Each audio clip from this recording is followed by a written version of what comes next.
Editou de Djemeldine Benchenouf. Salam alaikum, Azul Fillaoun, bonsoir. L'histoire nous a appris qu'il n'y a pas de pouvoir despotique qui ait résisté à l'action combinée du temps et de la contestation, fut-elle sourde.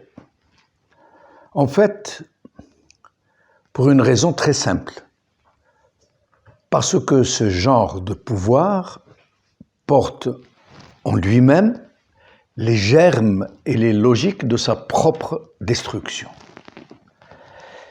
Mais il est toujours préférable, bien sûr, et moins pénible pour ses propres victimes, celles de ce genre de système, de ne pas se résigner à laisser agir le temps, et seulement le temps, et à attendre qu'il tombe, ce régime, comme un fruit mûr.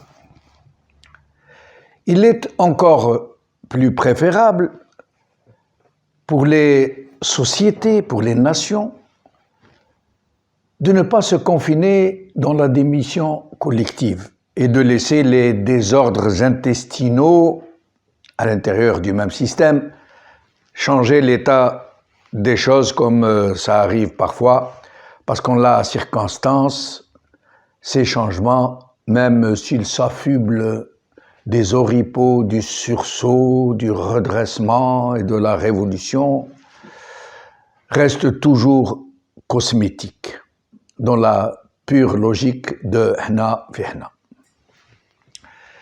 Les pouvoirs despotiques portent donc en eux-mêmes les germes de leur propre destruction.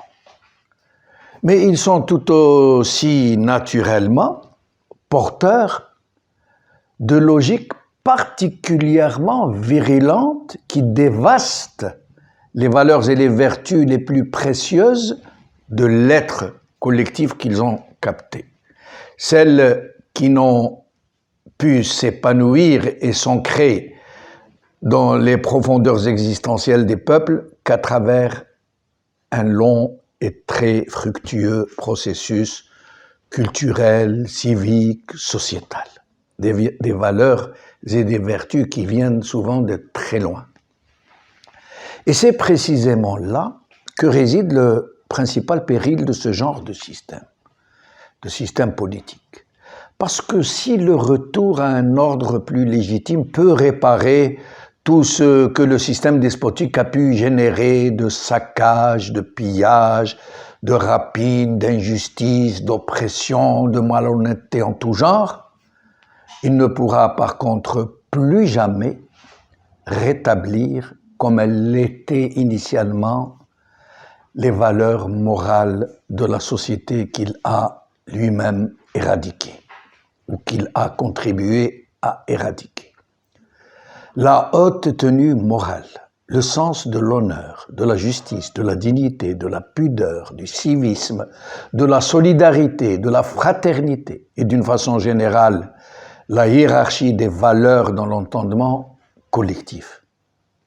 Voilà pourquoi ces systèmes prédateurs prennent-ils toujours le soin d'inséminer au sein de leurs sociétés respectives la mauvaise conscience. Voilà pourquoi ils organisent la société en modèle très simplifié et très accessible de corruption, de roublardise, où seuls les plus malhonnêtes, les moins scrupuleux, les plus lestes à glisser des pots de vin ou à en recevoir peuvent accéder à l'ascenseur social. Voilà pourquoi le droit et la justice y sont-ils systématiquement bafoués. Pourquoi les plus honnêtes sont moqués, considérés comme des niais, y compris par ceux pour qui ils se battent. Aucun régime qui a pris et qui garde le pouvoir par la force et la tromperie ne peut s'y maintenir et le garder s'il n'a préalablement tout mis en œuvre pour subvertir la société, pour la corrompre, dans le même sens que le ver corrompt le fruit qu'il habite, qu'il squatte.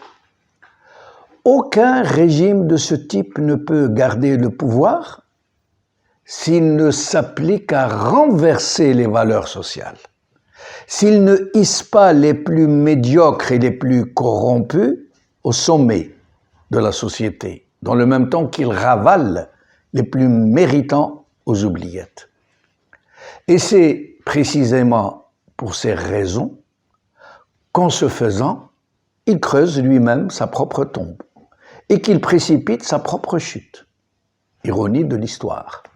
Parce que les nuisibles que ces logiques ont installés à la tête de la société et qui se retrouvent naturellement à la tête de tous les mécanismes et toutes les responsabilités vont provoquer, du fait même de leur impéritie, la faillite du système qui les a utilisés pour se maintenir. C'est QFD. Ce n'est qu'une question de temps et de moyens. Ainsi, pour l'exemple, en Algérie, ce système ne tient que parce qu'il dispose d'une manne. Sans ressources naturelles, ce système ne pourrait ni tenir, ni même entretenir ceux-là même avec lesquels il a maillé toute la société.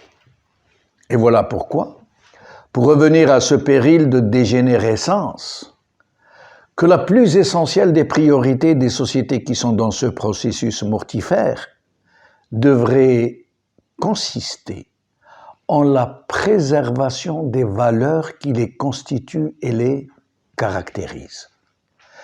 Parce que ces valeurs, parce que ces vertus, accumulées au fil des siècles, voire des millénaires, sont des phares qui balisent leur chemin de vie et normalisent les vertus cardinales de leur gouvernance respective.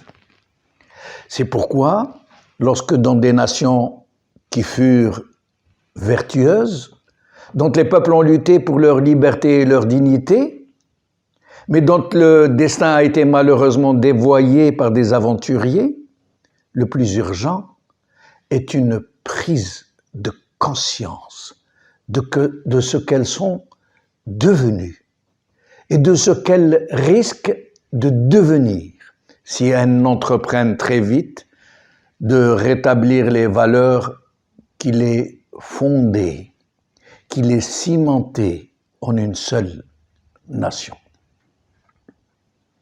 قال خير.